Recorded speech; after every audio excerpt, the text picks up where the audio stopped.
वृक्ष अपना फल कभी नहीं खाता और नदी कभी अपना जल संचित नहीं करती। ठीक उसी प्रकार सज्जन मनुष्य दूसरों की भलाई करने के लिए ही शरीर को धारण करते हैं। मूर्खों से न दोस्ती और न ही दुश्मनी, दोनों ही अच्छी नहीं होती। जैसे कुत्ता चाटे या काटे, दोनों का विपरीत प्रभाव माना जाता है। प्रेम रूपी धागों को कभी नहीं तोड़ना चाहिए। यदि यह एक बार टूट जाता है तो फिर दोबारा नहीं जुड़ता, और जुड़ता भी है तो गांठ ही पड़ जाती है। उचित समय आने पर वृक्ष में फल लगते हैं, झड़ने का समय आने पर झड़ जाते हैं। हमेशा किसी की अवस्था एक जैसी नहीं रहती, इसलिए दुख के समय पछताना व्यर्थ है। वह लोग धन्य हैं जिनका शरीर सदा सबका उपकार करता है। जो इंसान किसी से कुछ मांगने के लिए जाता है वो तो मरे हुए के समान है, परंतु उनसे पहले वे लोग मर जाते हैं जिनके मुंह से कुछ भी नहीं निकलता। यदि विपत्ति कुछ समय की है तो ठीक है, क्योंकि विपत्ति में ही सबके बारे में जाना जा सकता है और दुनिया में कौन आपका साथ देता है और कौन नहीं।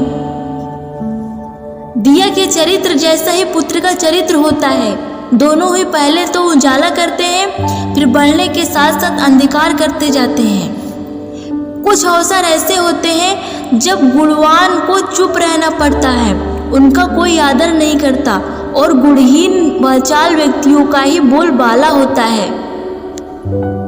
अपने मन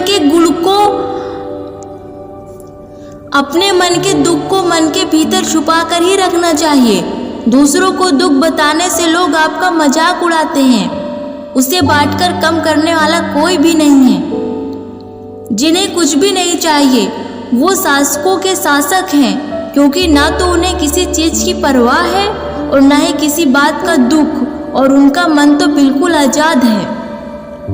पूरी दुनिया को पता है कि खैरियत, खून खांसी, खुशी, दुश्मनी, प्रेम, मदिरा का नशा छुपाए नहीं छुपता है।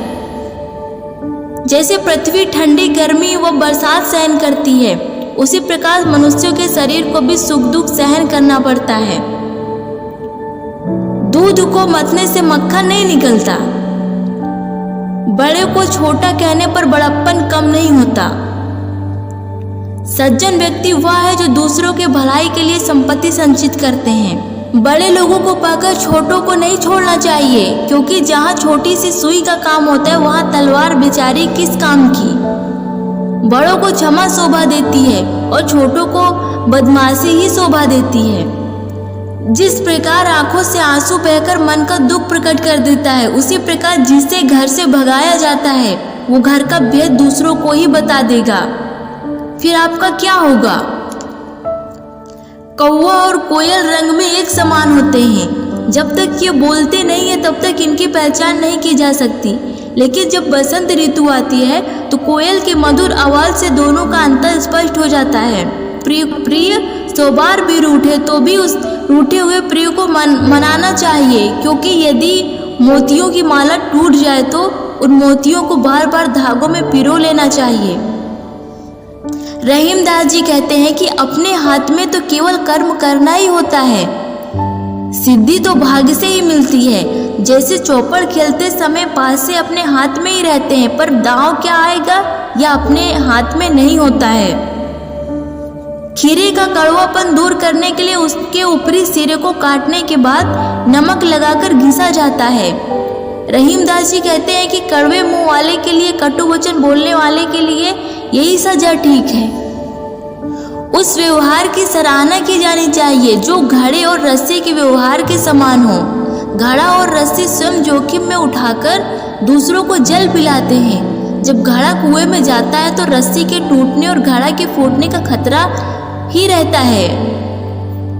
जिस प्रकार दिन में चंद्रमा आभाहीन हो जाता है, उसी प्रकार जो व्यक्ति किसी व्यसन में फंसकर अपना धन गंवा देते हैं वह निष्प्रय हो जाते हैं।